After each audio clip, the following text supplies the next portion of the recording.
Bom, pessoal, essa é uma questão de curva de aquecimento do conteúdo de calorimetria que visa servir de exemplo para que vocês possam fazer outras questões semelhantes. A questão diz que o gráfico refere-se a uma transformação de 20 gramas de uma substância pura que se encontra inicialmente no estado sólido. Determine, na letra A, as temperaturas de fusão e vaporização dessa substância. Eu vou ler o restante do enunciado posteriormente. A princípio, a gente vai destacar aqui duas informações importantes que são dadas no enunciado. A primeira delas é a massa da substância. A gente tem uma amostra de 20 gramas de uma substância que a gente desconhece. E além disso, temos a informação que no início do processo, o estado físico da substância é o estado sólido. Então vamos determinar, a princípio, as temperaturas de fusão e de vaporização dessa substância. Vamos observar primeiro o que é uma curva de aquecimento. Uma curva de aquecimento é um gráfico como esse, que relaciona as temperaturas que um corpo atingiu com as quantidades de calor que ele trocou. Então aqui você tem a variação de temperatura sofrida no eixo vertical, em graus Celsius, e no eixo horizontal a gente tem as quantidades de calor que foram acumuladas ao longo do processo, em quilocalorias. Vamos lembrar do seguinte: quando um corpo troca calor, duas consequências podem ocorrer com ele. Ele pode mudar de temperatura ou pode mudar de estado físico. Então, quando ele pede aqui a temperatura de fusão e de vaporização, a gente vai identificar logo que esses processos de mudança de estado ocorrem nesses trechos horizontais da curva de aquecimento. Tá certo? Observe, se no começo o corpo está no estado sólido, vamos anotar aqui, nesse estado ele tem uma temperatura limite que ele pode atingir. Então, essa temperatura, segundo o gráfico, é 10 graus Celsius. Significa que, ao atingir 10 graus Celsius, ele continua recebendo calor, mas não aquece mais.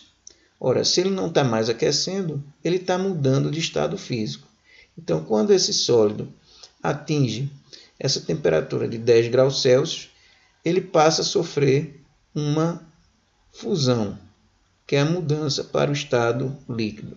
Sofrida a fusão, ele passa então ao estado líquido e atinge uma temperatura máxima nesse estado líquido, equivalente a 25 graus Celsius.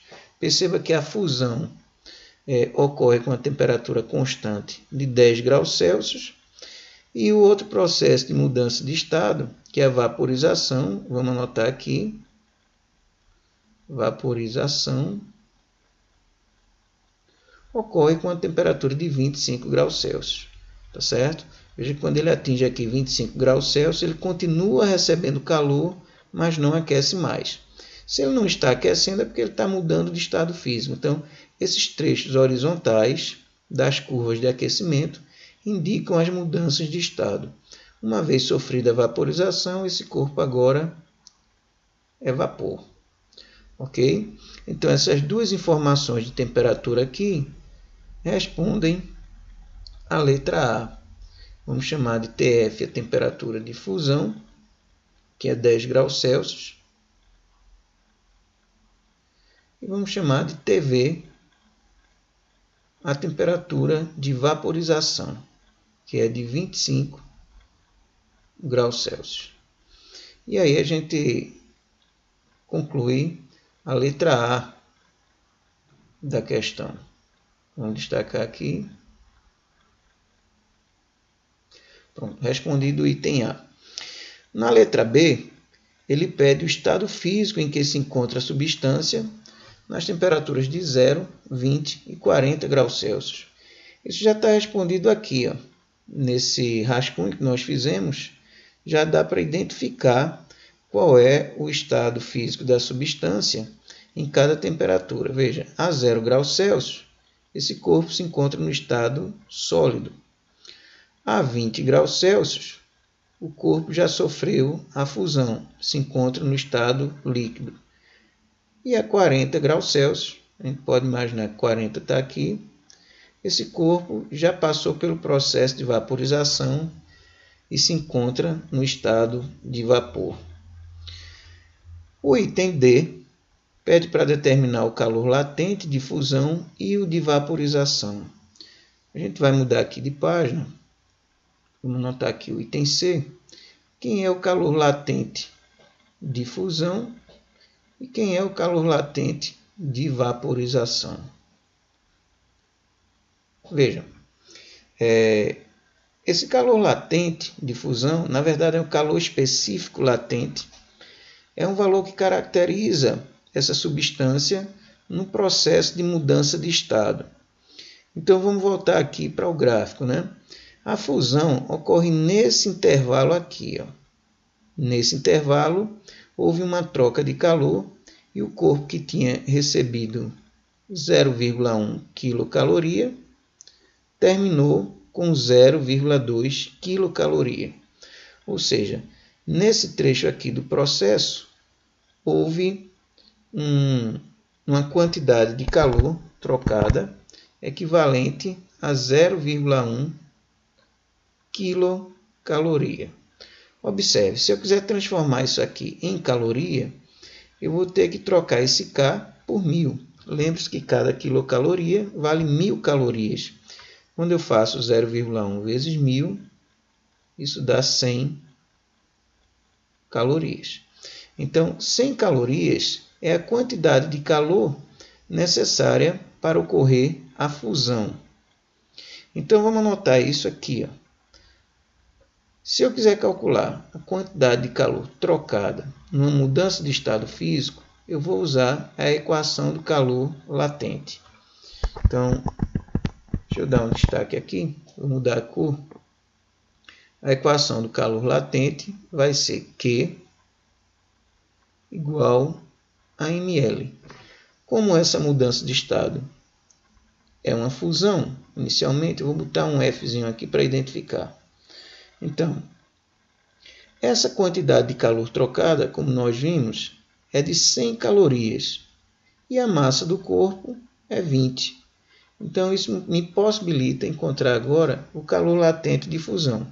Você vai pegar o 20, vai mandar ele para o primeiro membro, dividindo 100.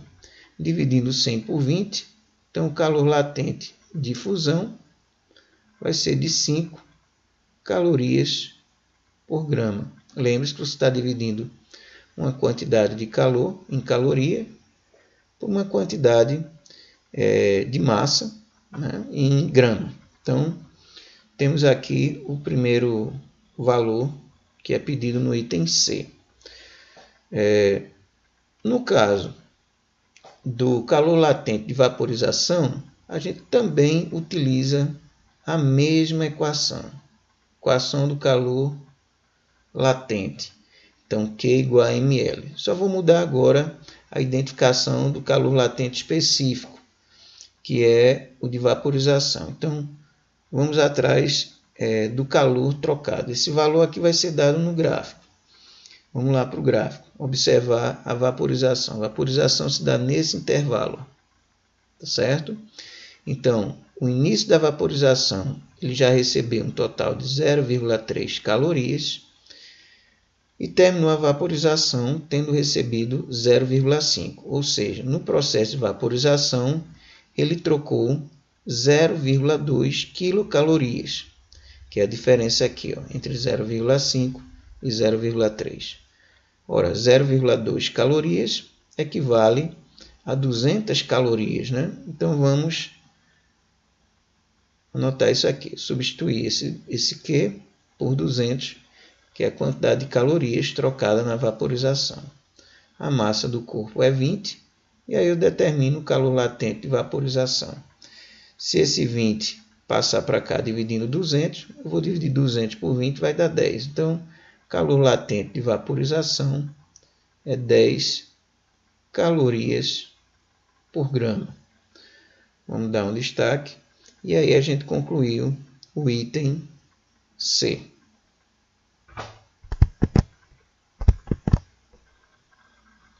Vejam que a questão ela é bem simples. Eu coloquei valores aqui que facilitam os cálculos, para que também pudesse facilitar na compreensão de vocês. Vamos agora para o item D. O item D pede para determinar o calor específico no estado sólido e o calor específico no estado líquido. Vamos aqui para outra página. O calor específico do estado sólido é aquele C pequeno da equação do calor sensível.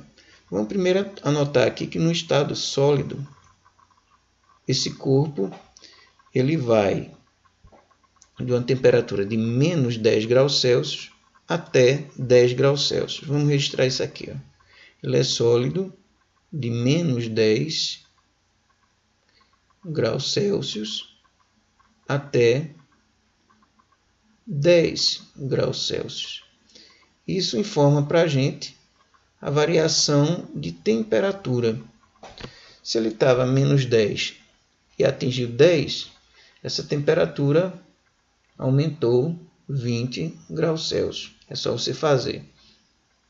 Temperatura final menos a inicial.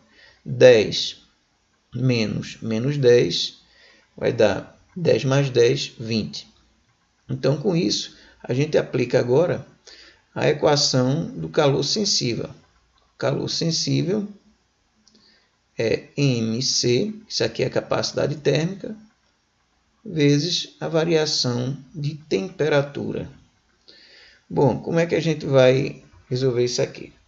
Vamos identificar qual é a quantidade de calor trocada durante o aquecimento do corpo no estado sólido. Então, a quantidade de calor para levá-lo de menos 10 até 10 graus Celsius é 0,1 quilocaloria. Então, vamos substituir aqui 0,1 quilocaloria, que em calorias dá 100. Não é isso? A massa do corpo é 20. E esse calor específico sensível, como é referente ao estado sólido, eu vou botar um Szinho aqui. O ΔT a gente já identificou aqui que é 20. Então vai ficar 20 vezes 20, 400. E esse 400 vai dividir o 100. Então o calor específico sensível do estado sólido é a divisão de 100 por 400. Quanto é que dá essa divisão? É o mesmo que você dividir 1 por 4, né? Então, o calor específico sensível nesse estado é de 0,25 calorias por grau Celsius. Vamos destacar aqui. Essa é a primeira resposta pedida no item D. Ele pede também o calor específico sensível do estado líquido. Além do estado sólido, ele pede também no estado líquido. Então, observe que no estado líquido, ele sofre aqui um aquecimento que vai de 10 até 25 graus Celsius. Então, vamos lá. No estado líquido, ele vai de 10 graus Celsius até 25 graus Celsius. Então, isso aqui já fornece para a gente a variação de temperatura. 25 menos 10, 15 graus Celsius. A gente vai precisar desse valor para usar nessa equação aqui, a equação do calor sensível. Então, vamos lá. Q é igual a MC, que é a capacidade térmica, vezes ΔT. Bom, qual é a quantidade de calor trocada no aquecimento do líquido? Então, vamos lá. Ele é líquido entre as temperaturas de 10 e 25 graus. Então, nessa fase líquida, ele tinha recebido no início 0,2 quilocaloria e atingiu ao final dessa fase 0,3 quilocaloria. Então, no aquecimento do estado líquido, ele recebe uma quantidade de 0,1 quilocaloria de calor. Então, esse 0,1 quilocaloria corresponde a 100 calorias. Nós vamos substituir aqui esse Q por 100. A massa é 20. O calor específico agora é o do estado líquido. Eu vou botar um Lzinho aqui. E o ΔT, como nós vimos, é 15. Então, quando eu fizer 15 vezes 20, vai dar 300. E agora você vai ter a divisão de 100 por 300. Ok? Então, o calor específico sensível do estado líquido vai ser a divisão de 100 por 300, que é o mesmo que dividir 1 por 3. Isso vai dar uma dízima. Eu vou escrever isso como sendo 0,33 calorias por grau Celsius. Então, vamos aqui destacar essa resposta. E assim a gente conclui a questão. Ok? Bom, na página seguinte, eu tenho aqui uma questão sobre curva de resfriamento. Essa questão fica para vocês. É uma questão proposta. Eu vou somente dar aqui uma dica, né, para que vocês observem que na curva de resfriamento ocorre uma redução de temperatura, né, o que é óbvio. Isso é um resfriamento.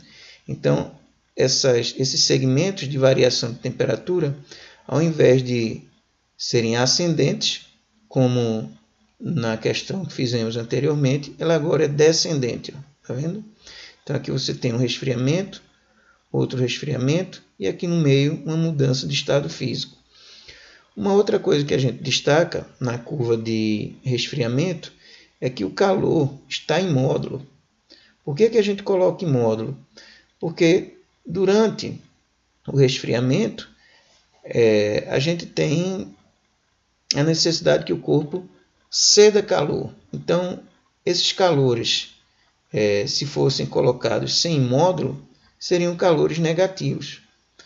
Então, como a gente costuma usar o lado direito, né, o primeiro quadrante, vamos dizer assim, do plano cartesiano, então a gente está supondo que esses valores aqui sejam o módulo da quantidade de calor.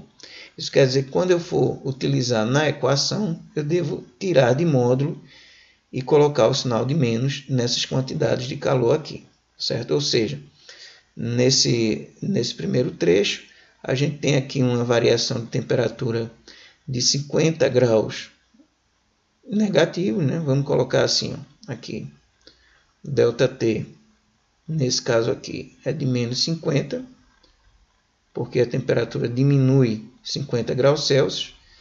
E aqui, ó, o calor vai de 0 até 0,2 quilocalorias. Ora, mas se o corpo diminuiu sua temperatura, é porque ele cedeu calor. Então, a quantidade de calor cedida aqui, na verdade, é menos 0,2 quilocalorias. Ok? Então, a gente vai ter que considerar um sinal de menos aqui, já que essa quantidade de calor no gráfico está sendo dada em módulo. Beleza? Espero que vocês consigam. Se tiverem dificuldade, a gente pode ver posteriormente uma continuação desse vídeo para resolver essa questão da curva de resfriamento. Beleza?